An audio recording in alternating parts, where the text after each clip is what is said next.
Good morning.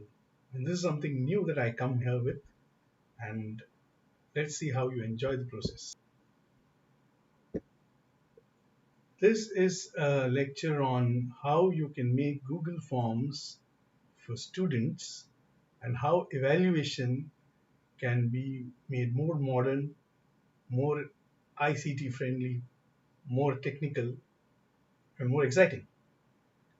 So, this is a journey, my journey, into discovering Google Forms as a means of formative assessment of our teaching program. For the uninitiated, we start off with the basic idea of where to find these Google Forms. So we go to this set of 9 squares, and if you were to press on that, what you get is a list of Google products that are there. Now it's a long list, and so if you were to do a control F and say forms and say enter, then you find that forms are highlighted. Once you highlight this form, you are in a position to make the form by double clicking on it.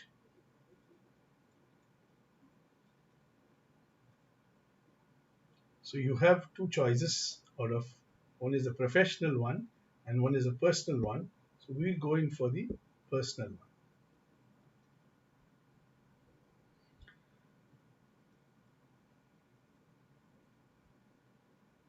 Now these Google Forms are available on your Google Drive.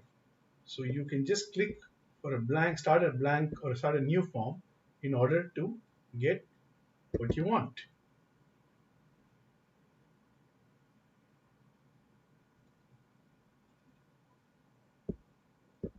That will how a new untitled form will appear.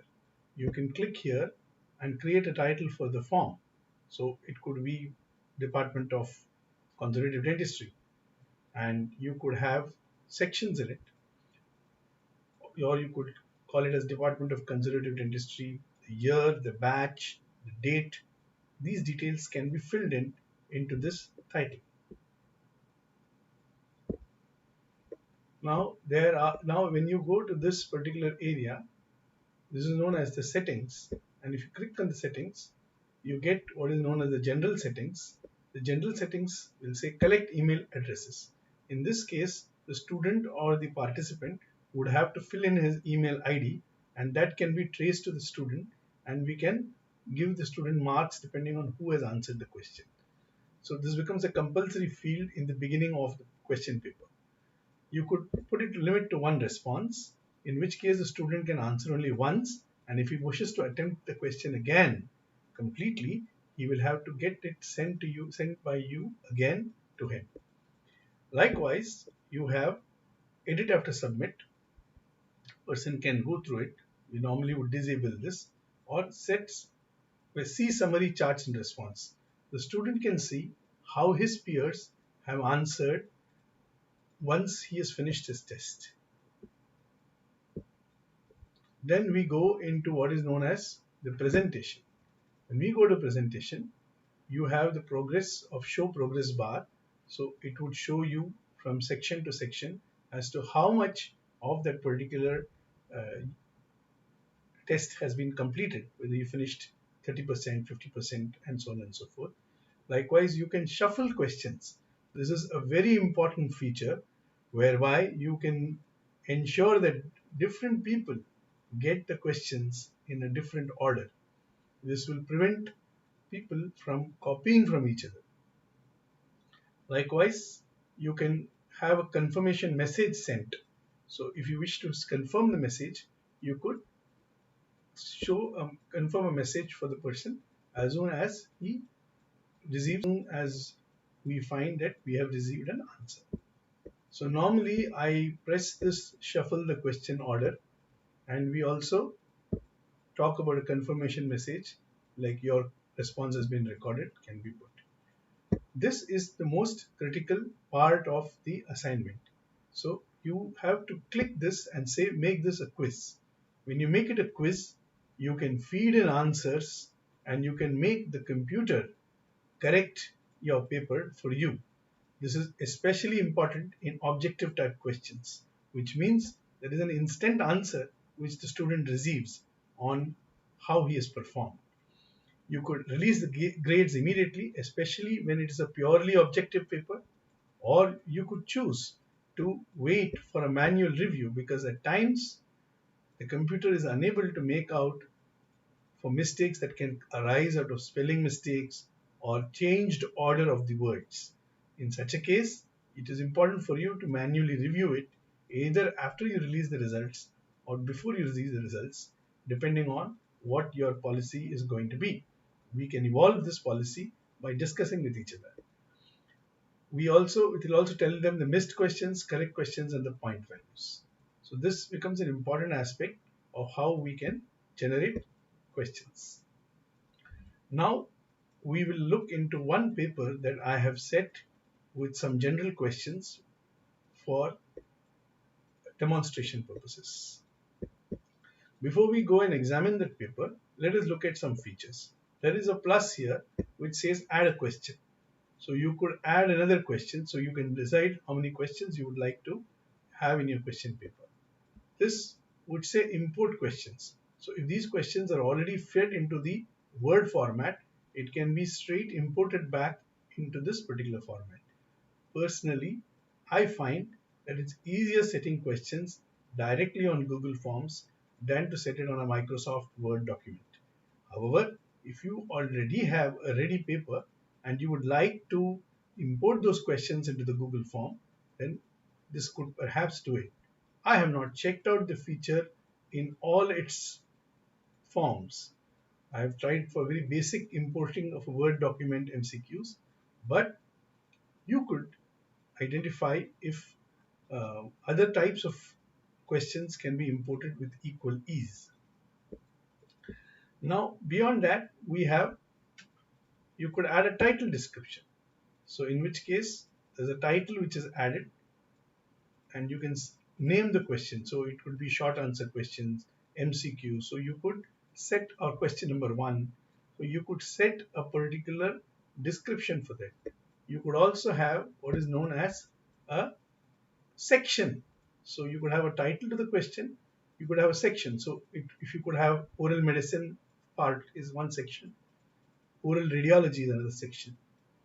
Or in prosthodontics, it could be fixed prosthodontics and removable prosthodontics. So you could develop section 1 and section 2, and in each of these sections you would give each question a particular title and allow for sub questions. So these are two features. So to repeat, this will allow you to add questions, this will allow you to add import questions, this will allow you to add a description to the question, and this will give you sections. Now what about this? This allows you to add an image. So you can import an image. So whether it's oral mucosal lesions or whether it's model analysis, whether it's analyzing the quality of an impression, errors in impression, we could identify photographs and videos of correct procedure and wrong procedure and test our students' understanding of the subject by putting questions to check if he knows what is good work and what is bad work. It's an important aspect of our knowledge goals which we can test. This would also help us test a part of the practical program like Viva questions or identifying the knowledge aspects of the practical work. The skill aspect of the practical work is difficult to assess unless the student physically performs that skill in front of you. Even so, certain procedures which the student can demonstrate, like suturing online, it perhaps is something that can be done. The radiographic interpretations is a practical skill, but since it is more of a knowledge skill, it's possible for us to do with the help of an online assessment. But certain procedures like cavity preparation, tooth preparation, we may at least identify whether they have understood the basic principles and whether they know what is good and what is average and what is bad. So this can be tested by the use of image or even by the use of videos, which can then be followed by questions. So these are the features. Now, when you add questions, you have number of types of questions. We shall see how that is done shortly. So when you look at questions, you find that when you tap on the question, a choice or drop down box appears over here, and now you have various choices of questions. You can frame a short answer question, you can form a paragraph or a long answer question. This will require manual correction. You have multiple choice questions. You have check boxes. Check boxes we will demonstrate to you. This is when you have more than one answer possible. You have drop down boxes. Personally, I could not find out how we can use it for educational purposes. So I have not shown any demonstration of any question that has been set with the drop down boxes. Then we have um, linear scale. Again, a linear scale is more good for feedback, but difficult for us when we want to use the for regular questions in the course of our syllabus. So perhaps we could check out how we can use these linear scales in questions. We have multiple choice grids. This is a grid form with multiple choices where one choice is right and the others are not. So it's virtually like a multiple choice question. It's a kind of match the following. It's quite similar to match the following. And the second one is more interested. It's called the checkbox grid. In the checkbox process, more than one answer is possible.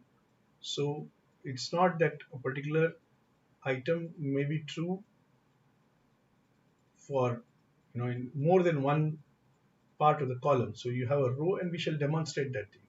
So the difference between these MCQs as the multiple choice questions and the checkbox question is in multiple choice question there is only one correct answer, whereas in the checkbox question there are more than one correct answer.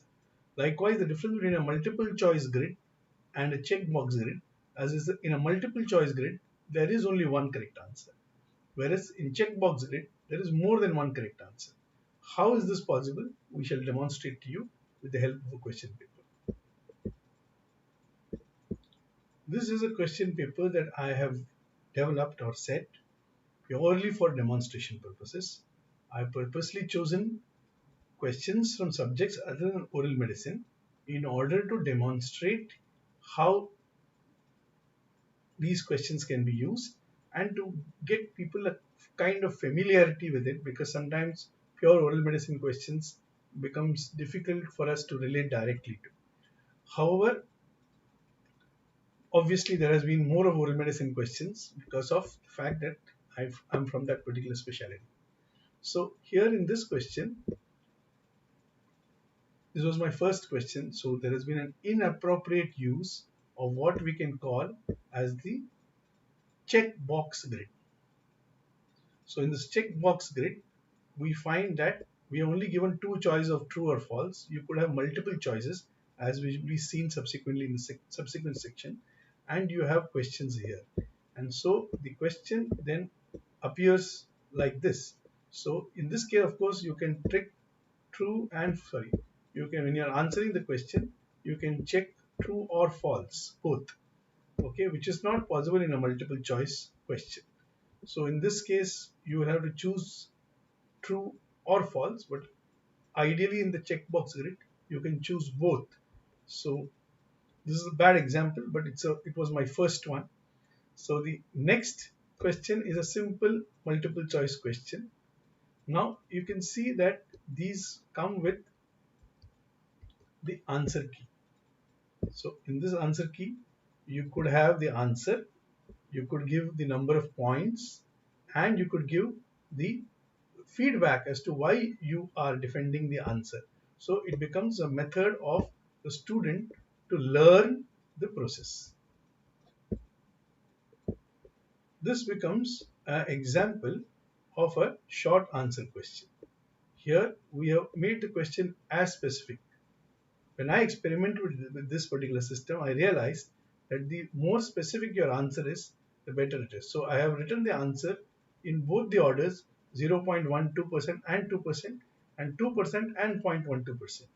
That way, it is possible for the computer to identify any one of those answers as right. So that helps us when it comes to short answer questions. The more specific your answers are, the easier it is for the computer to correct the answers for you. Now we have purposely created the concept of sections. So this is for the help to help you to help to see how sections can be created. Here we have orthodontia. So we have a question. Now we say that more than one box, one may be correct. So this is the check box. So in this, the question is a functional appliance for a class 2 div 1 malocclusion. More than one can be correct. In this case, we find that the second and this fifth are correct. So if the student were to answer, and if you would like to see the answer, key points, then you will have an explanation as to what is the reason why each of them are correct. Correct. So this helps us to the computer to correct it, and it also gives feedback to the student. So it becomes a kind of way of learning how it is to be done. This is an example of MCQ, multiple choice question. In this, only one answer is correct. That answer has been marked here, and this can be used to correct the paper for the student. Then we go down to this question. This is where we have used again multiple choice grid. Here each question has one answer. So you can have the answer key. The answer key will answer you key which is right and which is not. And therefore, if you were to answer these questions accordingly, you would be graded as all correct. In this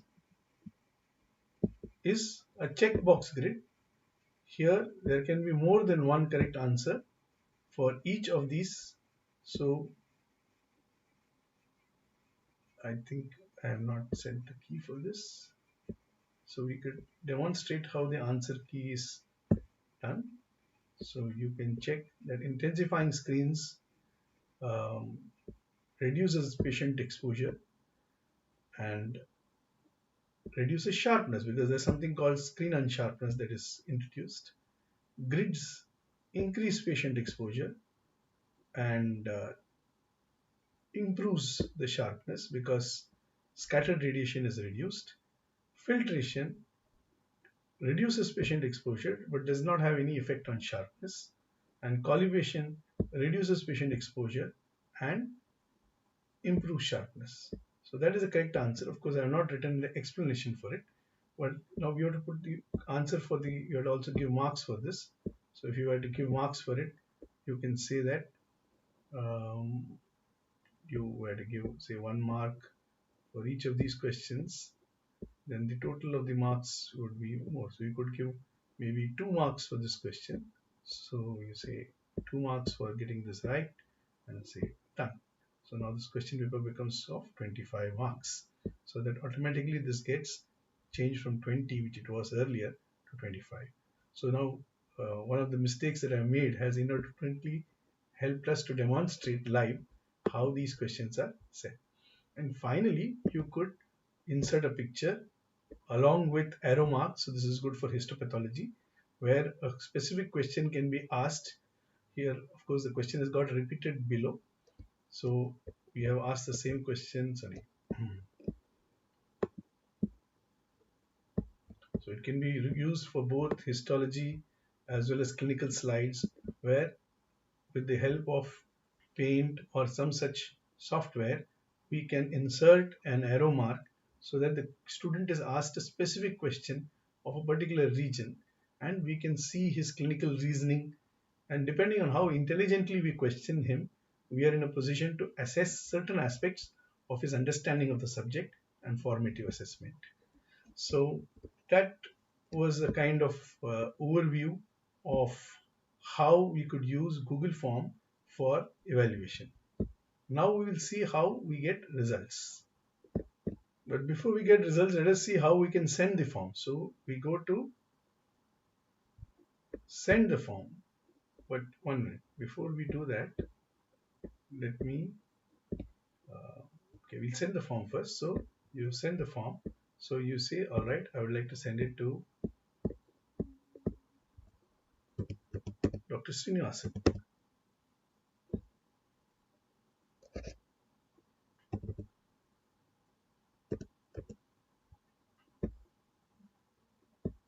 So we could include this email and we could include a message which says, you could or you may not include the message. So you could include a message and you can say send. So this is one aspect of how you can send. Now this particular email has been sent. Now before we go and see how the form gets filled out and how the experience is, let us see one mistake that I had made and see how it can be corrected. Now here it allows you an option of continuing to next section, go to section 2. Now by mistake it had come as go to section 1. Now if this happens, this will go on an auto loop and it will not move ahead. So you'll have to either click in continue to next section, or you can click in continue to section 2, and then same thing goes from section to section. So you can check, go to section 3, and next one go to section 4, and next one go to section 5. The beautiful beauty about Google Forms is even if you have made a mistake and you make a corrections, those get corrected even in those mails that have already been sent. That's the wonder about these question papers. So if you made a mistake, don't worry, make the correction and it will automatically get corrected so long as that person has not already opened that particular email. Now let us see how it appears to the person who gets the mail. So I have already got this out many times before. So we'll take out the latest one. So you've got this, fill out this Google form. So you say fill out in Google Forms. So now it will open for me. And then I have to first put my email ID. So I put my email ID. Then I answer these questions. So let us say a localized but not lapses. Now if you remember, this was not the first question, it was the third question, so it has got randomized. So it's non-vital 2, which is false. So I move on to the next question. So I say okay, the answer is 0.12% and 0.2%. So then I move on and I say okay, it is chiefly hydroxyapatite. There could be some controversy on this, and I say okay, and I say next. So now it opens into my orthorhynchia section. So again, you could have one of the answers is correct. So let us say it stabilizes the maxilla in both sections. So you can choose only one answer if you notice. So this is what is multiple choice question. Whereas in a checkbox, I could uh, put more than one correct answer. There is one right here, and works requires post treatment, and I say okay, and I say go into the next one. Now I go to oral radiology. Now we have seen what is the right answer. Intensifying screen reduces patient exposure and reduces sharpness. Grids increase exposure, improves sharpness. Filtration reduces exposure, and collimation reduces exposure, improves sharpness. So we write this as an answer, then we go on to the next one. So we have onion peel appearance, which is seen in Gary's osteomyelitis. You have cotton wool appearance, which is suppose I want to put this. You can choose only one answer. So Paget's disease, you find cotton wool appearance, orange peel appearance you see in fibrous dysplasia, heron end appearance you see in thalassemia, and floating teeth appearance in malignancy. So you answered this question completely. Now I go to the next section. and we answer the question. We say oral leukoplakia. I'm not writing the other rest of the answer because this is for demonstration purposes. And we say, you could say, send me a copy of my responses and say submit. In this case, you can edit your response if you feel there's a mistake. You get an email which says thanks for filling out your general dentistry, and you get your answer paper for yourself, which you can keep as a record. And finally, we can check for responses. Now, there have been 3 responses. So we have people who have got marks. Of course, I've got 20 out of 25 because one question has not been corrected. And you can see how each question has been answered. Correct? How many people have got it right? How many people have got it wrong? What is the correct answer? Now, I think this has not been corrected. Now, this, how many have got it right? How many have got it wrong? Right? And so you could go through the entire analysis of how people have performed in.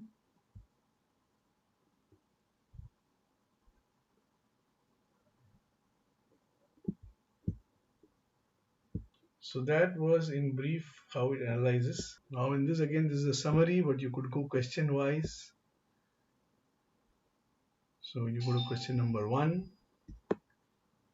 Okay. So tell which of the following is true or false. You got true. Question wise 2, false. So you could actually analyze your response question wise, and so you can go from 1 to 2, 2 to 3, and see how you've got answers. And you could go for individuals. So suppose you go in individuals, you want to see you, how I have performed in that particular one. A student has performed in that particular examination, and you can get, okay, he has written this right. Now this has been marked wrong because this has come as I have typed as 0.2% when it should be 0.2%. So this does not know how to identify this kind of mistakes. Okay, so here it has given me marks 5 on 5. Here it has given me marks. In radiology, I've got 10 of 10 points, right? And in oral medicine, I've got 0 out of 3 points. So this is how the analysis is done. Thank you very much. I do hope that we start looking at this novel method of assessing people's understanding of individual chapters. This was an kind of quick overview of a novice discovering Google Forms as a teaching and evaluation method. Thank you.